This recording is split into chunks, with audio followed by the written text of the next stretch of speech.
Students, Good afternoon, sir.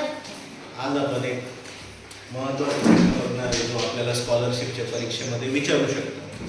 ठीक आहे, प्रश्न तसा सोपा आहे, पण तरी बरेचसे तुमच्यामध्ये जे मुलं आहेत हा प्रश्न सोडवताना चुकी करतात. ठीक आहे, तर प्रश्न बघा काय आहे.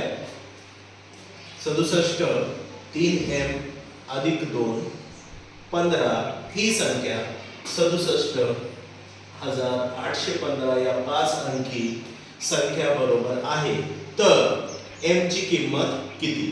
काय शोधायचं आहे आपल्याला याच्यात? m ची किंमत शोधायची. ठीक आहे, m आपला इथे दिलेला आहे ना. आता आपण करायचं काय? सर्वात पहिलं तर हा जो अंक आहे हा दिलेला संख्या ह्या संख्येच्या बरोबरीने आहे ही पहिली माहिती तुम्हाला दिलेली. ठीक आहे, मग काय करायचं आपण? या 5 अंकी संख्या आहे ना ती इथे लिहून घ्यायची. 5 अंकी संख्या. ठीक आहे, बरोबर. आणि आता ही जी दुसरी संख्या दिलेली आहे ती सुद्धा आपण बरोबर याच्या खाली किंवा याच्यावरती लिहून घ्यायची. परंतु लिहिताना कुठून सुरुवात करायची? मागच्या बाजूने सुरुवात करायची. संख्येच्या कोणत्या बाजूने लिहिताना सुरुवात करायची? मागच्या बाजूने. पहिला अंक काय आपला? 5. त्याच्यानंतर काय? 1. त्याच्यानंतर तिसरा अंक काय?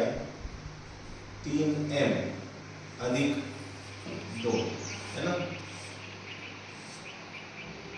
त्यानंतर काय?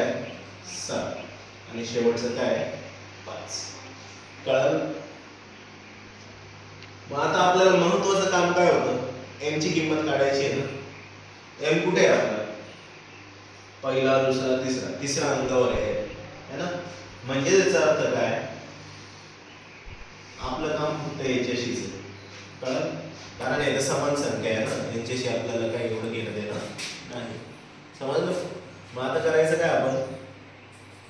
3m अधिक 2 बरोबर किती लिहायचं? 8. तिसरी संख्या 3m अधिक 2 आणि याच्यातली तिसरी संख्या काय आहे? 8. या दोन्ही संख्या समानच असणार आहे ना, कारण आपल्याला इथे कोणता शब्द वापरलाय त्यांनी? बरोबर आहे असा शब्द वापरला आहे. बरोबर, संख्या बरोबर आहे. अधिक 2 तिकडे नेल्यामुळे काय होणार सांगा बरं?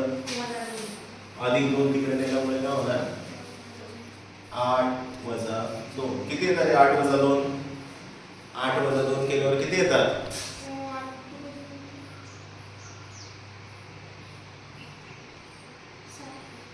8 वजा 2 केल्यावर किती येतात? 6. 3 गुणाकार आलाय ना, तिकडे टाकल्यावर काय होणार? भागाकार आला.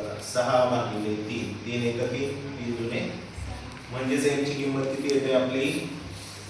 2 येते. कळालं का सर्वांना?